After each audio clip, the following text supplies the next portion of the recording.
Hi friends, Malayalees കിച്ചണിലേക്ക് എല്ലാവർക്കും സ്വാഗതം. ഇന്ന് നമുക്ക് നല്ല ചൂടുള്ള സമയമാണ്. കൂടുതൽ ഡ്രിങ്ക്സൊക്കെ അല്ലെങ്കിൽ വെള്ളമൊക്കെ നന്നായിട്ട് കുടിക്കുന്ന ഒരു സമയമാണ്. നമുക്ക് ആ സമയത്ത് കുടിക്കാൻ പറ്റിയ ഒരു മോരും വെള്ളം, അത് സ്പെഷ്യൽ മോരും വെള്ളം എന്ന് പറയുന്നത് സോഡ ചേർത്തിട്ട് നമുക്ക് ഉള്ളിലും നമ്മൾ കുടിക്കുന്നതിനോടൊപ്പം നമ്മുടെ ശരീരം അകത്തും പുറത്തും ഒരുപോലെ തണുക്കാൻ പറ്റുന്ന തരത്തിലുള്ള ഒരു മോരും വെള്ളം. അതിന് ഞാനിവിടെ ഒരു ചെറിയൊരു കഷ്ണം ഇഞ്ചി എടുത്തിട്ടുണ്ട്, 2 പച്ചമുളക്, 4 ചെറിയ ഉള്ളി, 2 തണ്ട് കറിവേപ്പില. ഇത് ഇത്രയും കൂടി നമുക്കൊന്ന് മിക്സിയിൽ ജാറിലിട്ടിട്ട് ജസ്റ്റ് ഒന്ന് ഗ്രൈൻഡ് ചെയ്തെടുക്കാം. ഒന്ന് ക്രഷ് ചെയ്ത് ജസ്റ്റ് ഇതൊന്ന് ചതഞ്ഞ് വന്നാൽ മതി. നേരെ മറിച്ച് നമുക്കവിടെ വീട്ടിൽ ഇടിക്കുന്ന ഇതുണ്ടെങ്കിൽ നമുക്കൊന്ന് എല്ലാം ഒന്ന് കല്ലിനകത്തിട്ട് ഇടിച്ച് ചതച്ചെടുത്താലും മതിയാകും. അപ്പോൾ അങ്ങനെ ചതച്ചെടുക്കുമ്പോൾ നിങ്ങൾ ഉപ്പ് കൂടിയിട്ട് ചതച്ചാൽ പെട്ടെന്ന് ചതഞ്ഞ് കിട്ടും. അപ്പോൾ ഇതെന്തായാലും ഞാൻ ജസ്റ്റ് ഒന്ന് ക്രഷ് ചെയ്തെടുക്കാം. ഞാനിത് ഗ്രൈൻഡ് ചെയ്തെടുത്തിട്ടുണ്ട്. അത് നിങ്ങൾക്ക് കാണാൻ പറ്റും. ജസ്റ്റ് നമുക്കൊന്ന് ചതച്ചെടുത്താൽ മതി. ഞാൻ ചതച്ചെടുത്തതാണ്. ഇത് നമുക്ക് ഒരു സ്പൂണോളം നമുക്കൊരു ഗ്ലാസ്സിലേക്ക് ഇട്ട് കൊടുക്കാം. കൂട്ടത്തിൽ നമ്മൾ ഉപ്പ് ചേർത്തിട്ടില്ല. ഞാൻ പറഞ്ഞു, നിങ്ങൾ കല്ലിൽ പൊടിച്ചെടുക്കുകയാണെങ്കിൽ ചതച്ചെടുക്കുകയാണെങ്കിൽ ഉപ്പ് ചേർത്ത് ചതയ്ക്കുക. ഇതിലേക്ക് ഒരു 1/4 ടീസ്പൂൺ 1/2 ടീസ്പൂൺ വരെ ഉപ്പ് ചേർത്ത് കൊടുക്കാം. ഇനി നമുക്കിതിലേക്ക്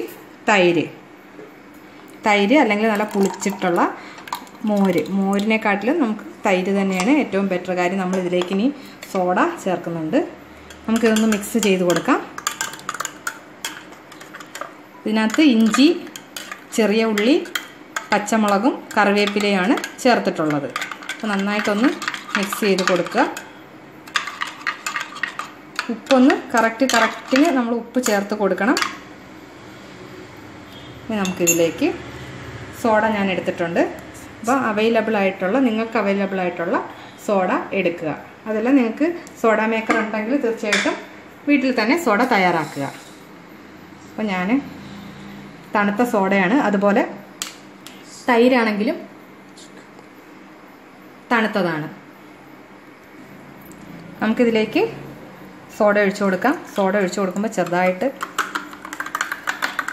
പതഞ്ഞ് വരാനുള്ള സാധ്യതയുണ്ട്. ഞാനത് നമ്മൾ കൂടുതൽ ഒഴിക്കുന്നതിനനുസരിച്ചൊന്ന് ജസ്റ്റ് നമ്മൾ ഇതുകൊണ്ടൊന്ന് സ്പൂൺ വെച്ച് ഇളക്കി കൊടുക്കുക.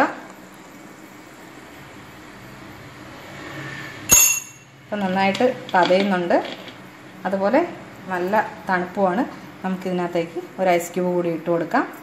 വളരെ ടേസ്റ്റി ആയിട്ട് നമുക്ക് കുളിർമ ശരീരത്തിന് നമുക്ക് പുറമേയും അകമേയും നല്ല കൂളിങ് കിട്ടാനായിട്ടും വളരെ ടേസ്റ്റി ആയിട്ടുള്ള ഈ ഒരു മോരും വെള്ളം അല്ലെങ്കിൽ സോഡ ഒഴിച്ചിട്ടുള്ള മോരിൻ്റെ വെള്ളം തീർച്ചയായിട്ടും കുടിച്ചു നോക്കുക. എല്ലാവരും ട്രൈ ചെയ്ത് നോക്കണം. വളരെ ഈസിയാണ്. ഈ ചൂടത്ത് മോരും വെള്ളം നമ്മൾ പുറമേ പോകുമ്പോൾ തന്നെ കുടിക്കുന്നതാണ്.